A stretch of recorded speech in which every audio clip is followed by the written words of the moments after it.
La maestra Sarah Haggett es maestra en Filosofía y Literatura Inglesa por la Universidad de Grenoble en Francia. Fue docente, entre otras instituciones, de Oxford en el Reino Unido, esta importante universidad a nivel internacional.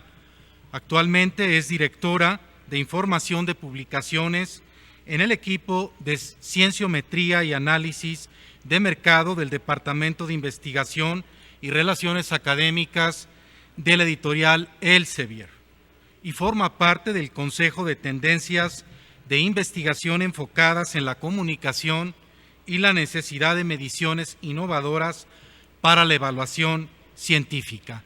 Con ustedes, la maestra Sarah Haggett.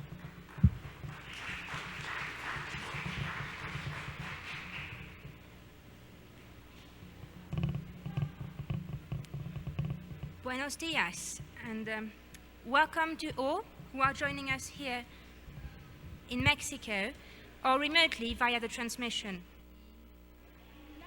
Es para mí un placer compartir con ustedes el día de hoy en este Congreso Entre Pares algunas de las ideas que se han publicado en el ambiente académico. Me llamo Sarah Huxley, tengo trabajando en este ambiente durante 16 años como gerente de administración de publicidad en relaciones académicas, cienciametría y equipos de análisis.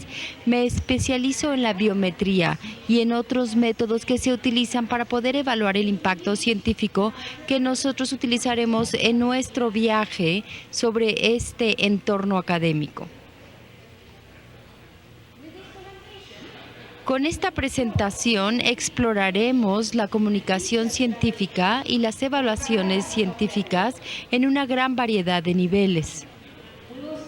Iniciaremos con la posibilidad más general, tomando por supuesto una idea global de la comunicación académica.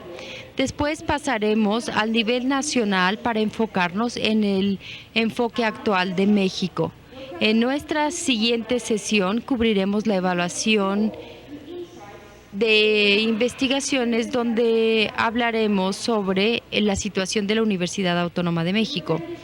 Después hablaremos sobre los indicadores biométricos adecuados utilizando el ejemplo del Premio Nobel Mario Molina de Química.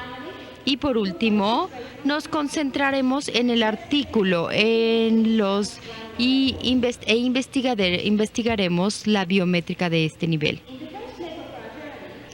En la primera parte de nuestro viaje veremos el crecimiento exponencial de la comunicación académica y los recientes avances del mapeo científico. Examinemos en primer término el crecimiento en el material académico con el paso del tiempo. Todo se inició en el año 665 con las primeras revistas que se publicaron, las Transacciones Filosóficas de Inglaterra y una revista especializada en Francia. Desde entonces el aumento ha sido sorprendente en el número de series académicas impresas, lo cual se ha considerado como un porcentaje de crecimiento del 3% anual desde entonces.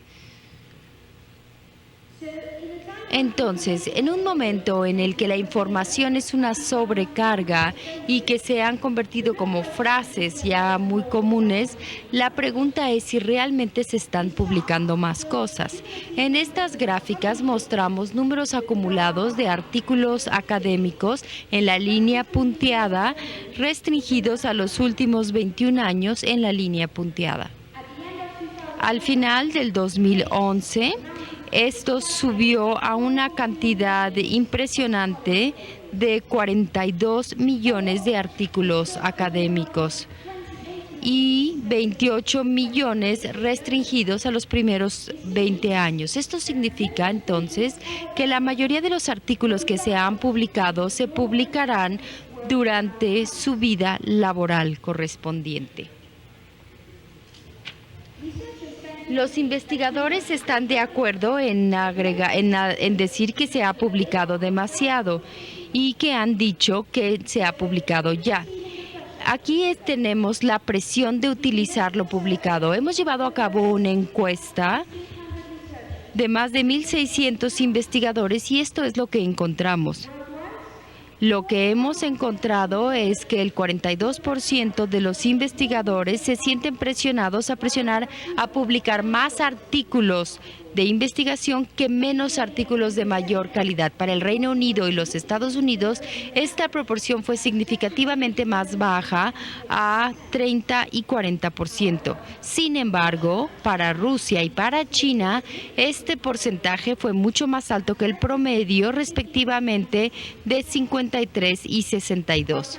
En todos los países, entre 1 y 2/3 partes de los investigadores se sienten presionados a publicar más. Todas estas publicaciones tienen como resultado la creación de muchísimos artículos y mucha información por la cual navegar. Una manera de visualizar este mundo tan amplio de comunicación académica es a través de la ciencia mapeada. El primer ejemplo lo tenemos en los logs de Internet, en el cual se establece cómo puedes navegar por la literatura científica. Tenemos diferentes ligas entre revistas y entre uso de navegaciones. Los colores de los nodos representan las revistas y el mapa se restringe simplemente a aquellos de alta importancia. La distribución del mapa nos ofrece la centralización de la red. En el centro, las ciencias sociales y las humanidades y las artes están íntimamente relacionadas. Esto significa que los usuarios navegan entre estos dos de manera profusa. En la parte de abajo del mapa tenemos que vamos hacia ciencias físicas, química y toxicología. Este mapa es una visualización muy poderosa de cómo las comunicaciones científicas se utilizan de manera actual. En este segundo ejemplo de ciencia mapeada conforme a las citas, se publicó a principios de este año en Research Trends. Es una revista gratis que te ofrece información sobre las partes bibliométricas, y si quieres saber más sobre estas tendencias tienes que meterte a esta página y tengo yo estas copias gratis para que se las lleven ustedes. Cada nodo del mapa representa una revista y el color del nodo representa el alcance de la revista. Es una dimensión bidimensional de una red tridimensional, de tal manera que algunas de las sutilezas del análisis se pierden en la presentación. El posicionamiento del nodo en el mapa se determina por la relación de la cita entre cada uno y con toda la red de citación general, de tal manera que estos títulos de nodos están más hacia el centro del mapa. Y en las ciencias ambientales, por ejemplo, encontramos un área interdisciplinaria que está justo entre el centro de las ciencias biológicas, química, ingeniería química, ciencias materiales, energía y ciencias de la tierra y la energía. En contraste con lo anterior, el campo matemático altamente especializado tiene su propia península en el fondo derecho del mapa. En este mapa tenemos una visualización muy interesante de la relación entre los diferentes campos de la ciencia.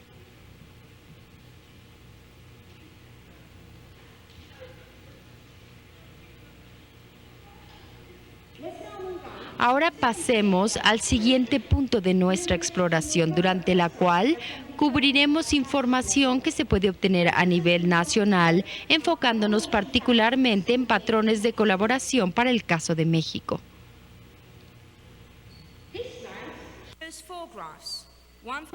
Aquí podemos ver la gráfica del Reino Unido, la de China, la de Estados Unidos y la de la Unión Europea. Cada gráfica muestra la evolución de cada tipo de colaboración con artículos publicados durante el periodo de 5 años. Aquí tenemos también que todos comparten la misma afiliación en verde.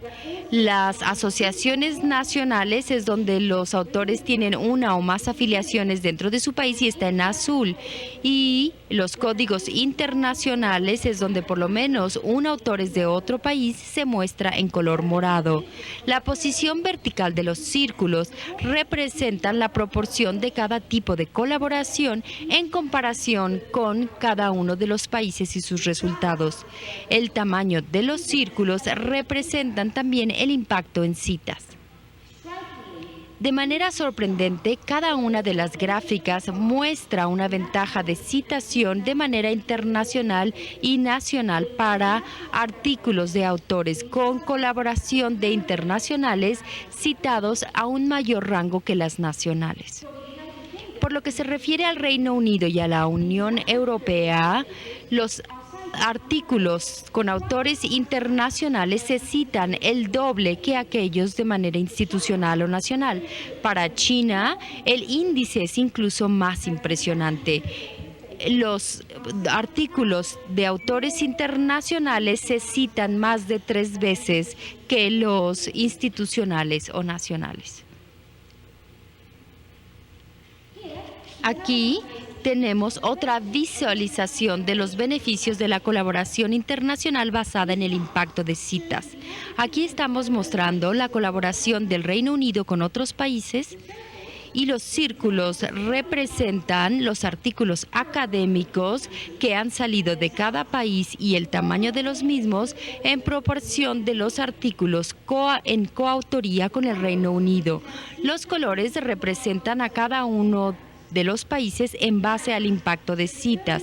Las líneas muestran los artículos académicos de autoría local con cada país en colaboración con el Reino Unido. Y aquí tenemos también el impacto del Reino Unido y cada país. El esquema de colores muestra el impacto de toda la producción total nacional y aquella en colaboración con el Reino Unido. El rojo implica menos impacto en citación en promedio, el amarillo más que en promedio, pero menos para el promedio del Reino Unido, y verde más impacto que el promedio del Reino Unido. Para México, nosotros podemos observar que el total de producción de citas está en promedio con colaboración con el Reino Unido, con un impacto superior no solamente a nivel mundial, sino también en relación con el promedio del Reino Unido, lo cual muestra un gran beneficio de colaboración entre ambos países. De tal forma que el impacto está relacionado con la colaboración y la variable importante a considerar cuando se analiza la colaboración es la movilidad y la investigación. Aquí, en análisis de Estados Unidos en base a las afiliaciones de los autores. Los indicadores en el diagrama son proporción de investigadores en proporción con el número total de investigadores en los Estados Unidos, la productividad relativa, que es el número de artículos por año en relación con todos los investigadores, y antigüedad, que significa el número de años de actividad de publicación en relación con todos los investigadores. Los investigadores son aquellos que tenían más de 2 años y los en tránsito son aquellos que tienen menos de 2 años en el extranjero. Este análisis muestra 4 grupos principales de investigadores.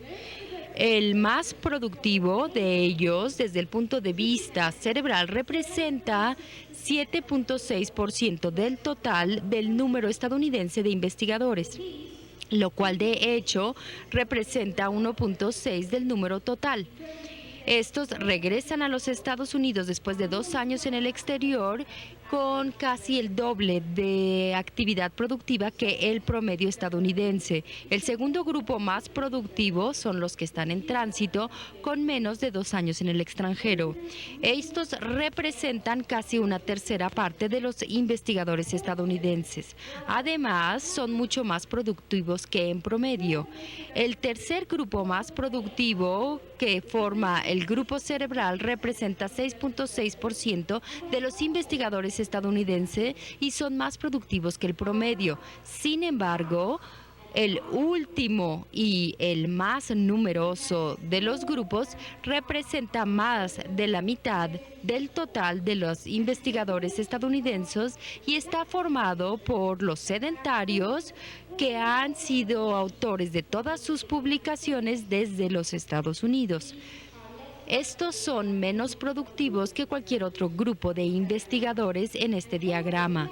Además, menos productivos que el promedio a pesar del gran número de publicación. Este análisis muestra el beneficio de la migración internacional tanto para los países como para los investigadores. Para poder explorar la movilidad y la investigación, ¿por qué no observamos los patrones de migración global? El primer grupo de arcos negros muestra los investigadores de Inglaterra. Los azules muestran a los investigadores de los Estados Unidos y los rojos muestran a los investigadores chinos. Esta matriz refleja cómo geográfica, lingüística y en cuanto a uniones, intercambios, tiene una gran importancia para tomar la decisión de la movilidad. Claramente podemos ver la atracción que representa el Estados Unidos para Reino Unido y para los investigadores chinos. El efecto de los enlaces históricos de Reino Unido con Australia como primer destino, a pesar del pequeño tamaño de su base de investigación. Además, desde la proximidad geográfica de Estados Unidos y Canadá, nuevamente esto representa algo desproporcionado en relación con el tamaño de la base. En China, con un flujo muy alto hacia Japón y Singapur. Esto concluye la importancia de la colaboración y migración. Ahora veamos el aspecto bibliométrico en México. La línea más oscura de las gráficas muestra el número de artículos académicos publicados con por lo menos un autor mexicano. La línea más clara muestra aquellos artículos que tienen la coautoría de por lo menos un autor de un país extranjero. México representa un crecimiento rápido a 8.3% anual desde 1996 para lograr casi 50,000 artículos en el 2011, comparado con el grupo promedio de 3% anual. Nosotros podemos darnos cuenta que la producción mexicana crece con mayor rapidez. La producción mexicana de artículos con autoría extranjera, con coautoría extranjera, ha crecido incluso más rápido, a 9.3% cada año desde el 96, con casi 60,000 artículos en el 2011, representando más del 40% de la producción académica mexicana. La producción académica de artículos mexicanos crece casi 2/3 veces más rápido que el promedio anual y es una proporción creciente también en cuanto a artículos en cooperación con coautoría extranjera con casi el mismo impacto. ¿Qué significa todo esto desde el punto de vista internacional? Las clasificaciones disponibles de manera gratuita nos permite hacer la comparación de países a través de diferentes indicadores bibliométricos. Aquí tenemos las 20 en América Latina, donde México se clasifica en segundo lugar en cuanto al número de artículos, con más de 126,000 artículos. Otros indicadores disponibles muestran que México ha publicado más de 121 documentos citables académicos y que ha recibido más de 1 millón de citas. Una quinta parte son autocitaciones. La citación media de artículos mexicanos es de 9.5, muy similar a 9.6 de Brasil. México y su índice de edad es 2.1, lo cual significa que todos los artículos mexicanos se han citado por lo menos 201 veces. México, por lo tanto, parece como estar al frente de la ciencia latinoamericana cuando se compara bibliométricamente con otros países. ¿Qué significa esto en un contexto global? La línea más oscura de las gráficas, que está graficada en contra el eje de la izquierda, nos muestra la participación mexicana de artículos académicos publicados. La línea más clara, que está graficada hacia el eje del lado derecho, muestra el impacto menos importante en cuanto a campo. Este impacto está sujeto de tal manera que el promedio global es 1. México, la participación de artículos académicos de México representa menos del 1%. Sin embargo, ha aumentado con el tiempo de menos de 0.4% en el 96 a casi 0.6% en el 2010. México y su impacto nuevamente está por debajo del promedio. Sin embargo, ha aumentado en 0.1 de 0.73 en el 96 a 0.83 en el 2010, de tal forma que México está mejorando comparativamente en términos de producción y citación. Sin embargo, nosotros tenemos que ver en dónde están las fortalezas de México, en qué área de manera específica. Aquí tenemos algo que podemos también explorar, un tour diseñado para poder establecer las áreas de experiencia o competencia específicas.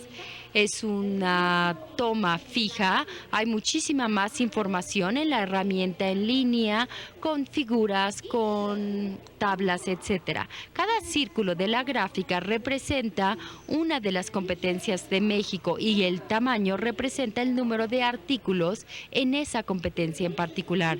La ubicación de cada uno de los círculos se determina por el área primaria de cada una de las competencias. Por lo tanto, los círculos más centrales son interdisciplinarios. La experiencia de México está distribuida en varias áreas de experiencia, pero su competencia principal está en matemáticas y física, en ciencias de la tierra y biología. También vale la pena notar que la mayoría de estos tienen participación interdisciplinaria baja. Esto nos muestra entonces los niveles institucionales. Veamos ahora el enfoque desde el punto de vista de la evaluación institucional, observándolo desde el punto de vista de la UNAM y los lentes de SciBax y de las clasificaciones universitarias. La UNAM es una institución sólida con muchas competencias en varias y casi todas las áreas. Muchas de sus competencias son, sin sorprendernos, en temas similares a aquellos de México. El mapa además muestra diferentes competencias interdisciplinarias, pero ¿cómo se pueden comparar con otras instituciones? Aquí tenemos algo que podemos explorar y exportar a las clasificaciones universitarias. Hay varios sistemas disponibles. Uno es el World University Rankings, que hasta el 2010 se publicaba en el Times Education como WH. Estos se dividen y ahora tienen su propio sistema independiente que se conoce como el THE. También, debido a la longevidad, se ha creado la publicación de los Academic Ranking. En Holanda, el grupo bibliométrico calcula también las clasificaciones universitarias, y en la Universidad de Granada de España se publica también el SOMAGO Institutions Rankings. Hay otros sistemas clasificatorios como el Factor G, que se basa en información de Google, o el Multi-Angle, que te ofrece una imagen multidimensional utilizando diferentes tipos de criterios. También hay diferentes iniciativas nacionales, por ejemplo, en los Estados Unidos, en Rusia, en España, en Francia y en Taiwán. Cada sistema utiliza una combinación de criterios de evaluación distintos, como por ejemplo la evaluación pH, los indicadores bibliométricos, número de estudiantes, número de profesores, enseñanza internacional, etc. Como consecuencia, la misma universidad puede tener diferentes posiciones en cada clasificación, en cada sistema. Por ejemplo, veamos cómo está la UNAM en 4 de estos sistemas principales. En el QS está en 5º lugar como institución latinoamericana. En el Academic Ranking of World Universities, lo vemos a nivel global que la UNAM está entre las 200 universidades a nivel mundial desde el 2003. En el Leiden Ranking, que es para América del Norte, está en el número 40 por lo que se refiere al número de artículos publicados. Vale la pena notar que hay varias instituciones no norteamericanas en esta clasificación. El Leiden te ofrece también dividir la tabla en citación extranjera o en número de artículos. Aquí tenemos una forma de ver la clasificación Leiden en México. Aquí tenemos los datos de la UNAM y nos ofrece 3 opciones para poder ver distintas perspectivas. La primera, podemos verlo por tamaño de la universidad. Esto no tiene que ver con el número de artículos, pero con el número total de citaciones, otras citaciones y así como documentos altamente citados en números absolutos.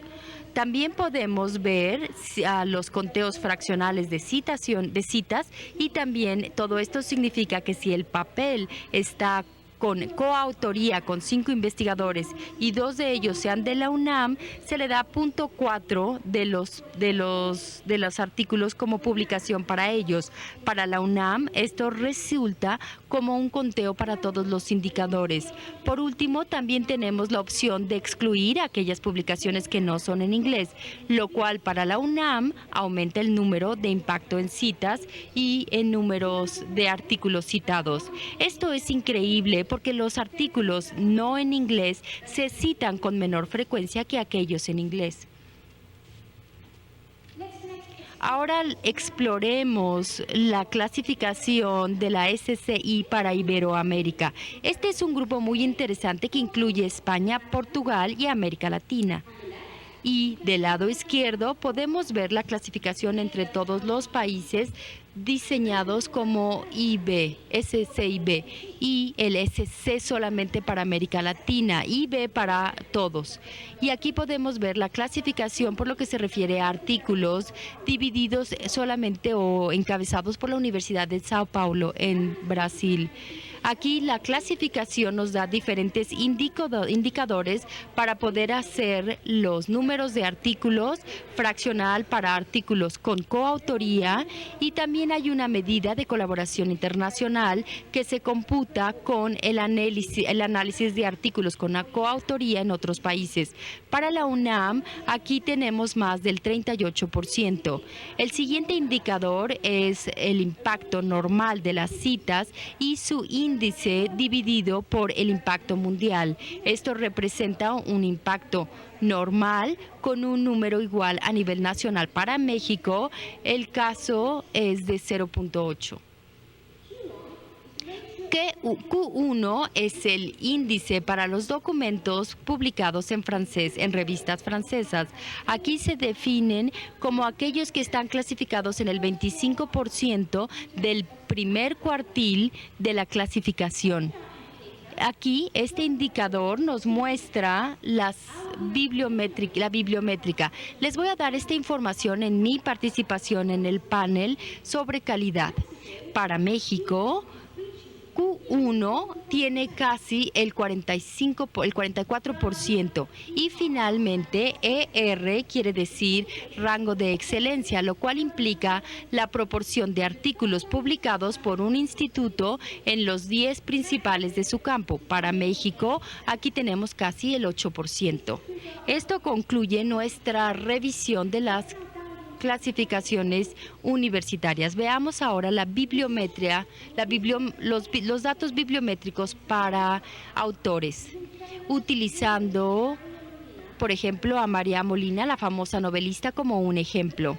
Pero primero que nada, mencionemos un aspecto crucial cuando hablamos sobre la bibliometría de autores: la falta de ambiguación. A veces es difícil poder hacer una coautoría a diferentes niveles y tomando en cuenta especialidad o la forma con la que firman sus artículos, por ejemplo, Molina M o Molina MJ, lo cual resulta en un atributo para diferentes autores. Los investigadores tienen sus propios nombres y sus propias iniciales, lo cual puede resultar en que el producto está sumado de manera distinta. Una iniciativa para tratar de resolver este problema es el proyecto ORCID, que es de una organización sin fines de lucro formada por investigadores, instituciones con fondos y otros. Simplemente tiene como objetivo atribuir un número de identificación a cada investigador. Este número de identificación se utiliza en diferentes puntos durante la carrera de investigación: cuando se hace miembro de una institución, cuando solicita una subvención o cuando presenta un artículo. Este número de identificación permite que la producción y logros de esa persona se puedan rastrear y llevar un registro de manera más precisa. Y nuevamente, esto se lanzará para finales de este año.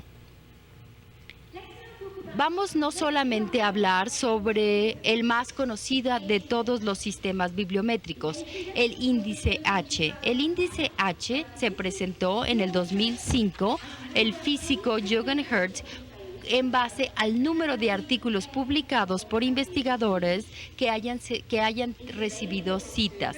Está disponible en campo y también se puede encontrar en Scopus y también se puede encontrar en diferentes tipos de publicaciones. Por ejemplo, si un científico haya publicado 30 artículos, donde 10 por lo menos se han citado 10, este índice H es de 10. Esto significa que hay restricciones de productividad. El índice H nunca puede ser mayor al número total de artículos publicados por un investigador. Por lo tanto, hay varias variantes de este índice H, por ejemplo, el índice G, que se enfoca a artículos que tengan muchas citas, o el índice M, que es el que se va normalizando dependiendo el tiempo. El científico mexicano Mario Molina ganó el Premio Nobel de Química en 1995. Vamos a ver sus registros. Aquí están sus trabajos, nombres de los trabajos, variaciones, afiliaciones, publicaciones publicadas. Aquí 168, número de referencias y citas. Aquí tenemos 7,488 áreas de temas e historia.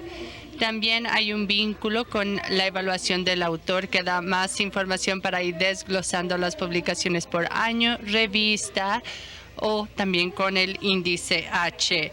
Entonces también se pueden extraer los documentos. Ahora vamos a ver al trabajo de Mario Molina con lo que es el Strata, con los datos. Por ejemplo, aquí podemos ver el promedio de citas de documentos por año. También podemos ver cómo sus publicaciones se comparan con el promedio en química en México, que está en café, Norteamérica azul y el mundo en ese azul más oscuro. ¿Cuáles son las opciones para tener marcas más específicas? Así. Esta gráfica nos muestra que en términos generales los trabajos de Mario Molina en promedio tienen más citas que los trabajos promedios en química, Norteamérica y el mundo. Obviamente es por el estatus sobresaliente de Mario Molina. La idea aquí es que veamos cómo esta gráfica muestra las citas hasta la fecha y obviamente los que llevan más tiempo publicados tienen más posibilidad de recibir más citas. Aquí tenemos el número anual de publicaciones entre el 96 y 2012. En 2006 fue cuando tuvo más citas, bueno, publicaciones, eran 26 publicaciones. Yo creo que estaba realmente ocupado, pero si vemos las citas de todas estas publicaciones, vemos una curva muy similar. Obviamente, más trabajos atraen más citas y aquí vemos un total de 1,084 artículos de estos que había publicado en el 2006, de los 26. Aquí en esta gráfica de barras vemos las publicaciones de Molina. La parte más clarita es la no citada. De hecho, solamente uno de todos estos trabajos se ha quedado sin cita. Esto demuestra la importancia de su investigación. Como se había platicado anteriormente, la colaboración internacional puede ser un indicador del impacto científico y también podemos ver la colaboración de Mario Molina globalmente o regionalmente, como está aquí en este mapa. Aquí podemos ver que 29 de sus artículos eran de afiliaciones mexicanas. Con esto concluimos el nivel de autor en relación a la bibliometría. Ahora vamos a un nivel más específico, que es a nivel artículo. En esta sección vamos a explorar diferentes formas de medir el artículo. Aparte de citas, vamos a ver evaluaciones entre colegas, el uso y el más nuevo, que son las herramientas de impacto de los medios sociales. Vamos a comenzar con lo que son los más conocidos, las citas. En un artículo del 2009 de Lend Publishing, Philip Davis leyó la cita como un proceso privado con una cara pública. Y aquí quería establecer el significado de las citas y él citó a Weinstock, que en una enciclopedia de 1971 identificó no menos de 15 razones de por qué tenemos que citar.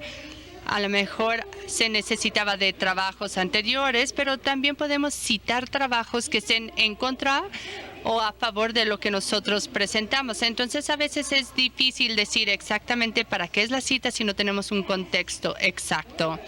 Y además, aunque no todas las citas son positivas, en algunos casos específicos vale la pena ser cautelosos en el uso de las citas. Las citas, en la mayoría de los casos, sí se ve como una medida válida del impacto científico.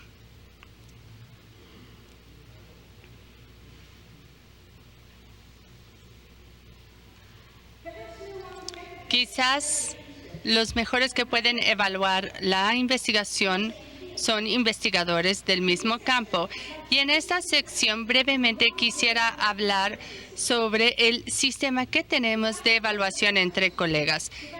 El Faculty of 1,000 ofrece recomendaciones entre 1,000 expertos en las ciencias biomédicas. Estamos hablando de 130,000 casi recomendaciones para casi 100,000 trabajos. En un sistema de evaluación entre colegas, obviamente es subjetivo, por lo tanto los expertos a lo mejor solamente recomiendan artículos de su propia investigación o deciden no recomendar artículos de la competencia. Por ejemplo, hace un par de años, un editor de revista recomendó muchos trabajos de su propia revista y en F1000 evaluaron esto y lo castigaron, pero de todas maneras sigue vulnerable. Otra manera de evaluar los artículos es ver su uso en línea. Por ejemplo, contar cuántas veces se han descargado. Aquí en este grupo UKSG está participando en el proceso que se llama Counter. El Counter, que es para el conteo de uso en línea de los recursos electrónicos, ya tiene 10 años. Y es una iniciativa internacional que quiere establecer las normas para el uso y registro de estadísticas. Este sigue siendo una medida muy nueva de medición, entonces todavía hay mucho que aprender. Algo que surgió de un estudio de Hank Smith del 2005 en la revista de American Society for Information Science and Technology es que el uso es mucho más inmediato en citas, como lo vemos en esta gráfica donde tenemos la distribución de descargas y citas de artículos en un periodo de tiempo. Típicamente, casi todo el uso en línea se da en los primeros meses después de su publicación, aunque las citas después se pueden hacer cuando ya se hayan descargado y pase un tiempo. Por último, quisiera mencionar el impacto de los medios sociales, por ejemplo, Facebook o Twitter. Existe una comunidad que ha expresado su forma de medida en su página web. En esta manera hay varias maneras de medir el impacto. Por ejemplo, tenemos Reader Meter, que ofrece estadísticas del artículo y del autor, el de Total Impact, que es para Twitter, y también tenemos el Plus Impact Explorer, que va grabando las conversaciones para lo que son los trabajos de PLOS. Entonces, hay muchas aplicaciones gratuitas. Si vamos a la página web, podemos bajar estas opciones sin problema. Scopus también tiene su propia aplicación al Metrics, que está el Google Plus, el News, el Twitter, y también va grabando cuántas veces se guardó un artículo como referencia. Aquí tenemos un ejemplo de uno de los artículos recientes de Mario Molina que se ha mencionado en un blog y estuvo en Twitter y se guardó 40 veces. Entonces, todo esto es un proceso muy nuevo y cuantificarlo y ver su impacto es todavía más complicado. Todas estas aplicaciones hacen que sea fácil ver estos medios sociales, pero es difícil aún decir qué significa el impacto de los medios sociales para la investigación académica, ya que muchos de estos se pueden manipular fácilmente. Con estos avances más recientes, estamos incluyéndolo en lo que es el paisaje académico. Comenzamos nuestra trayectoria a nivel global y ahí vimos cómo el crecimiento nos ha llevado a una sobrecarga de información y haciendo que la bibliometría sea una herramienta útil para ver este mar blanco de contenidos. Desde una perspectiva nacional, vimos la importancia de la colaboración internacional y de la movilidad de investigación para tener mayor impacto en nuestra investigación. A nivel institucional, exploramos diferentes rankings o clasificaciones de universidades y cómo los distintos criterios utilizados pueden representar diferentes indicadores o rankings para las universidades.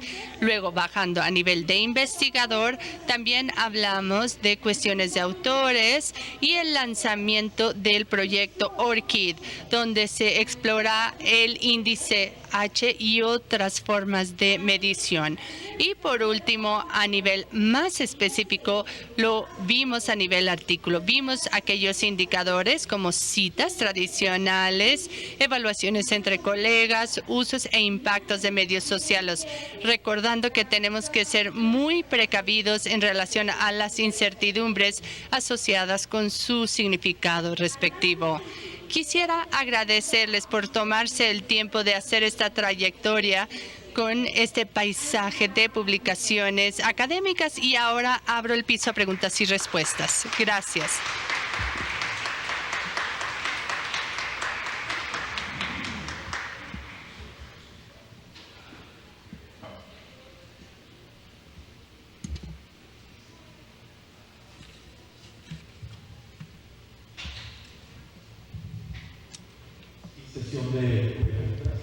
We now open the Q&A session. What are your questions for Sarah?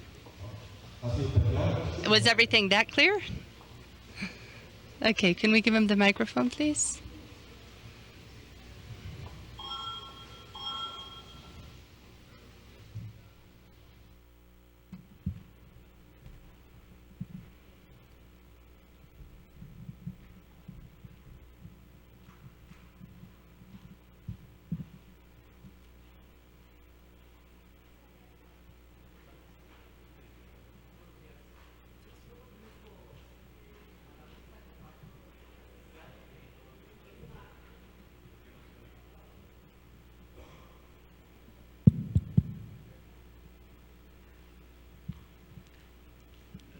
Bueno, sí, así. Es correcto. Me presento, soy el doctor Moisés Ilzarraz Hernández, servidor de todos ustedes. Pertenezco a la revista Cofactor Política Social, que es una revista que edita el gobierno del Estado de México a través del Consejo de Investigación y Evaluación de la Política Social. La pregunta para la ponente es la siguiente: ¿qué tanto perjudica a las revistas científicas actuales su difusión en los medios electrónicos, en tanto que las revistas han dejado de salir o se procesan muy poco en físico? Es decir, las revistas van coartando su aparición en físico por darle pauta al acceso a la red. ¿Qué tanto perjudica esto la difusión o no de las mismas revistas? Gracias.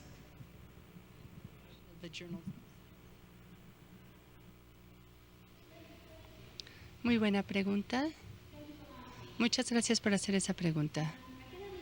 Solamente puedo hablar de mi experiencia en el Sevier. Y lo que nosotros hemos observado es que sí hemos visto un cambio de énfasis de lo impreso a en línea. No hemos notado que se haya dañado o en lo absoluto nuestras publicaciones. Yo creo que es simplemente un cambio global el que se está dando en diferentes ritmos, en diferentes países, dependiendo de cómo los recursos electrónicos se van utilizando, qué avances hay y dependiendo de cómo son aceptadas estas tendencias por las distintas comunidades. Yo creo que lo que nosotros estamos viendo es que los investigadores con más experiencia a lo mejor ya extrañan lo impreso, lo físico, y lo que hemos encontrado es que la mayoría de las personas tienden a navegar y llegar a una revista en línea, encontrar el artículo que les interesa e imprimirlo como un formato PDF. Entonces, en el Sevier estamos viendo algo que llamamos el artículo del futuro, para que los artículos sean más fáciles de leer en línea, facilitando la navegación en las diferentes tablas, diferentes partes del artículo y vinculación de diferentes informaciones contextuales. Y esto es de gran ayuda para nuestras revistas para poder incrementar el uso en línea en términos del tiempo que pasamos buscando el artículo en línea y no nada más imprimir el formato PDF y ya. No sé si respondí a su pregunta. ¿Sí respondí a su pregunta? Gracias.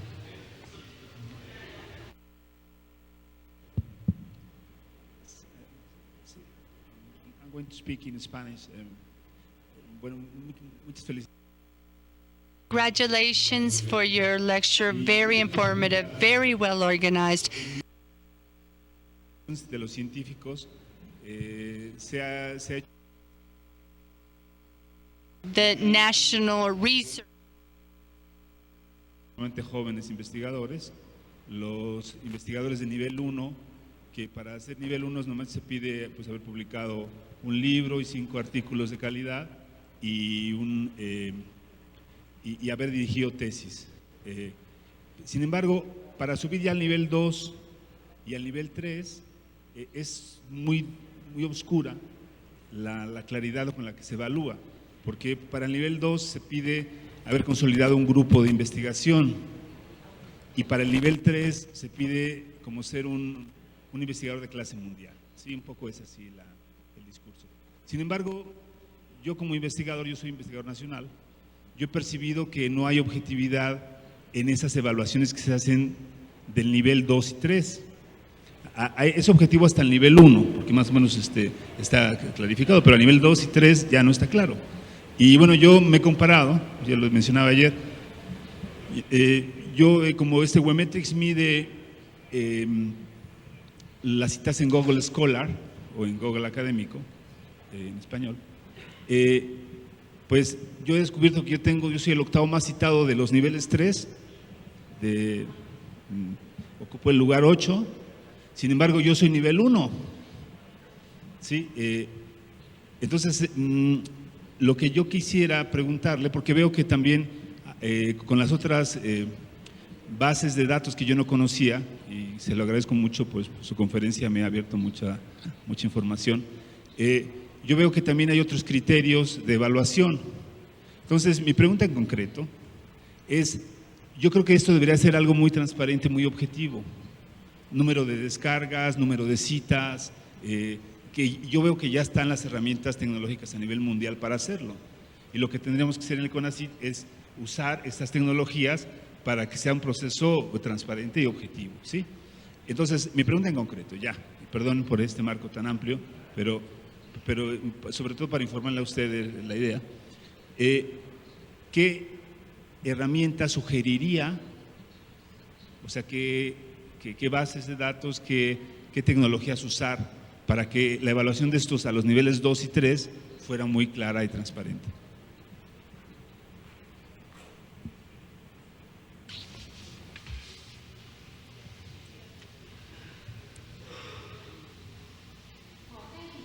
Muchas gracias por esta pregunta. Realmente agradezco cómo ha compartido el contexto, porque yo no sabía de su sistema de evaluación en México para los investigadores, entonces realmente me ayuda mucho. Primero que nada, felicidades por ser de los más citados en nivel 1. Creo que es un gran logro. Creo que es una pregunta muy compleja y a lo mejor no está dentro de mi dominio. Alguien que se especializa en bibliometría, a mí me gusta utilizar estas medidas, por ejemplo, citas, descargas, citas por trabajo, índice H, M y G. Y todos estos están disponibles, algunos son gratuitos en algunas bases de datos que ya platicamos y algunos otros tienen cierto costo. Y yo creo que a lo mejor debiera haber algún tipo de consenso entre ustedes como investigadores mexicanos. Y si muchos de los colegas piensan lo mismo, entonces a lo mejor tendrán suficiente peso para cambiar las cosas a un nivel más alto en los círculos de investigadores. Ahora, en mi opinión, por ejemplo, la evaluación entre colegas es sumamente importante para tener un contexto en la bibliometría, su uso y otros indicadores que solamente son números. Pero sí estamos conscientes de que hay niveles de subjetividad. Por lo tanto, en mi opinión, se tienen que combinar con los otros puntos de medición que menciono. En términos de herramientas, si sí tiene acceso a las herramientas ELSIOR a través del consorcio, yo recomendaría utilizar Scopus. No ofrece tantas citas como Google Escolar, pero sí ofrece más citas que otros indicadores, porque incluye un amplio rango de revistas y restringe la búsqueda solamente los trabajos académicos. Entonces creo que realmente podemos ver el impacto real de citas académicas. Ahora, para diferentes niveles de investigador utilizamos CyberStrata, que fue el que utilizó para el impacto de Mario Molina, donde podemos ver específicamente cómo se compara un investigador con otros investigadores en ese mismo campo utilizando la bibliometría y comparados con los benchmarks del campo. Entonces ahí está el índice HMG. Y por último, yo creo que cada uno de los investigadores lo puede ver para uno mismo. Puede sacar la información que está disponible en Internet, pueden incorporar cuáles de los indicadores consideran como los más importantes en su currículum o en propuestas para becas o subvenciones. Por ejemplo, a algunos les gusta mucho el índice H porque es muy fácil, pero se pueden encontrar herramientas en Internet también para calcular otras citas y otros indicadores. Espero haber respondido a su pregunta. Gracias. I would like to congratulate our... Solo hacer unos comentarios o consideraciones. Sí, contextualizar a la ciencia en México. La ciencia en México es relativamente joven. He realizado un estudio de varios países latinoamericanos, entre ellos México, Chile, Cuba, y en las áreas básicas que son física, matemáticas, química, astronomía y evidentemente la relación de los artículos está relacionada con los títulos de las revistas. Y las revistas específicamente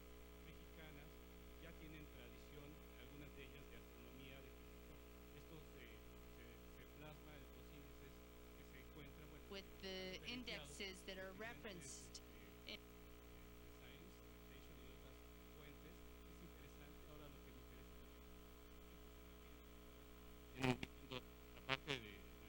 Redes, sería interesante que, bueno, tuviera más aplicación, o bueno, ya nos dijo que hay herramientas, pero ¿cuáles podrían ser o cuáles han sido validadas como más representativas, ¿no? Gracias. Very good question, thank you. In terms of En términos de las herramientas que se pueden utilizar, el que nosotros utilizamos en el equipo y el que se utilizó para el Map of Science por cita se llama Gephi. Está disponible gratuitamente, lo pueden descargar de internet. Y lo que les permite hacer es que les permite incluir datos de redes, por ejemplo, Scopus, el extracto de Scopus, lo pueden meter al software y les da visualización de redes. Se ha evaluado en comités de bibliometría para usarse en diferentes artículos de investigación. La herramienta tradicional que se utilizó en bibliometría y que a lo mejor se acepta más ampliamente en esta etapa se llama Project, y también es un software gratuito que pueden bajar de internet. Nosotros utilizamos Project, ahora estamos utilizando Gephi. ¿Por qué? Porque Gephi ofrece más opciones como de distribución y también ofrece más gráficas bonitas. No sé si respondí a su pregunta, ¿sí?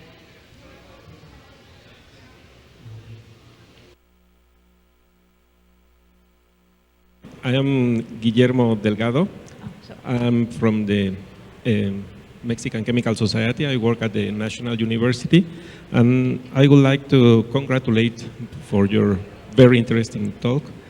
And I have a particular question. If all these indexes and all these... Todos estos índices y todas estas herramientas tan interesantes, ¿tienen disponibles todas las herramientas para todas las personas? ¿O ustedes analizan la institución, por ejemplo, de la Academia Mexicana de Ciencias o del Consejo Nacional de Ciencia y Tecnología, o para una revista específica o para cierta área específica de investigación? Me pareció muy, muy interesante saber que en términos de publicaciones científicas, en México las ciencias de la salud van muy bien comparadas con otras áreas de México. Y quisiera saber si están disponibles estas herramientas o trabajan específicamente según el caso, o sea, uno tiene que solicitar el servicio específicamente. Muy buena pregunta, muy buena pregunta. Se los agradezco porque me permite a mí promocionar mi trabajo. Entonces, primero que nada, sí. Todas las herramientas que utilizo actualmente están disponibles. Algunas herramientas son gratuitas, otros se compran. Y si están interesados en Scopus o Cyberstrata o nuestros productos, acérquense con nuestros colegas en el stand de Elsevier y podemos contactarlos y ver qué arreglo podemos tener. También tenemos en Elsevier un servicio donde ofrece ideas para universidades o para gobierno, que se tienen que pagar por estos servicios, pero son bastante razonables. Y la idea es que pueden responder a las preguntas sobre propuestas para bibliometría. Por ejemplo, les pueden enseñar cómo se compara su instituto con otros institutos dependiendo del campo de ciencia. Lo pueden hacer a nivel nacional y pueden explorar todas las otras cosas que mencioné: colaboración, impacto, descargas. También podemos combinar estos con otras estadísticas tales como financiamiento gubernamental de la universidad o de ese tema o área, y básicamente ver que también se está utilizando el dinero. Por ejemplo, si inviertes $1,000, ¿cuántos artículos podrías tener por instituto. Entonces, si quisieran hablar de esto, por favor, acérquese conmigo al final. We thank Sara for her presentation with a big